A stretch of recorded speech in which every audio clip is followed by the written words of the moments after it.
Today, does America have a representative government? Welcome to Value Side. For July 7, 2024, written by David Revel. This nation was founded upon a unique idea, one that had rarely, if ever, been tried before. It was the concept that the people should elect the head of government and that the head of government should represent the people.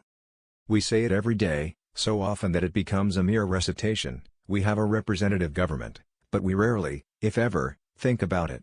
Implicit in this is the concept that our government and the people ought to be in harmony. After all, a government that truly represents the people will have the same values, aims, and objectives as the country's populace. But that's not how America has worked for at least a generation. Today, Americans and sometimes our proxies are sent off to wars in faraway places, something that most Americans find abhorrent. We face endless war, with all its associated evils. Our country's treasures and lives are risked in winning victories that don't matter to the people.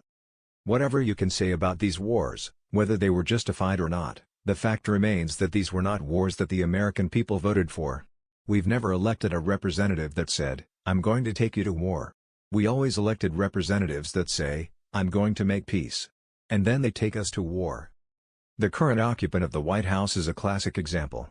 In his 2016 campaign for president, Biden's platform read, "Biden will end the forever wars in Afghanistan and the Middle East, which have cost us untold blood and treasure."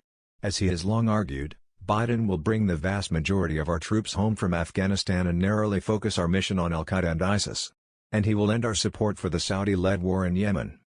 As the Poynter Institute's PolitiFact correctly points out, the president deserves some credit for ending the war in Afghanistan.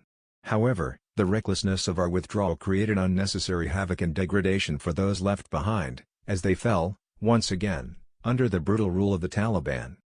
But the thought that Biden has brought an end to the endless wars in the Middle East is preposterous. As the most visible and active supporter of one of the belligerents in a struggle between Israel and Hamas, the Middle East is now on the precipice of a major regional war, a war that threatens to morph into a global conflict. Of course, nothing was said about Ukraine in Biden's campaign platform. It was not on anyone's radar. Although it was an uneasy peace at best, Ukraine was not at war. Today, 500,000 Ukrainians are dead, while Russia has suffered as many military killed in action, roughly 50,000 plus, as America suffered throughout the nearly 20-year Vietnam War. Americans had voted to get the adults back in charge and bring peace. What they received were two new conflicts that have brought us closer to all-out thermonuclear war than ever before. Does the ideal of a representative government still exist in America? Many historians agree that the last time we faced such a global threat was during the Cuban Missile Crisis in 1962. It was the only other time that the two great nuclear superpowers squared off against one another, threatening to use their vast stockpiles of weapons.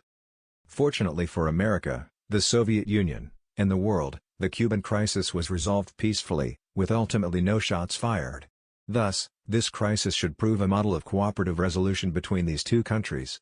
But is it being followed by the Biden White House? Regrettably, it is not.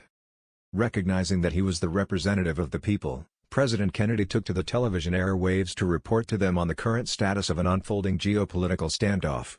Kennedy saw this as a critical opportunity to bring the people on board and garner support for his actions. But it was more than just a political briefing, it was his duty as Commander-in-Chief to inform those who had elected him. Today, we have a president who fails to recognize his obligation to inform the people.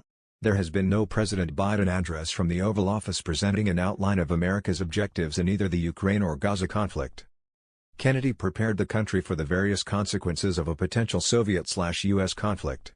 We recognize that the situation might evolve into something life-threatening, and while many reported that the American people were frightened, I don't think it's fair to say we were confused. Americans understood that we must prepare for the worst.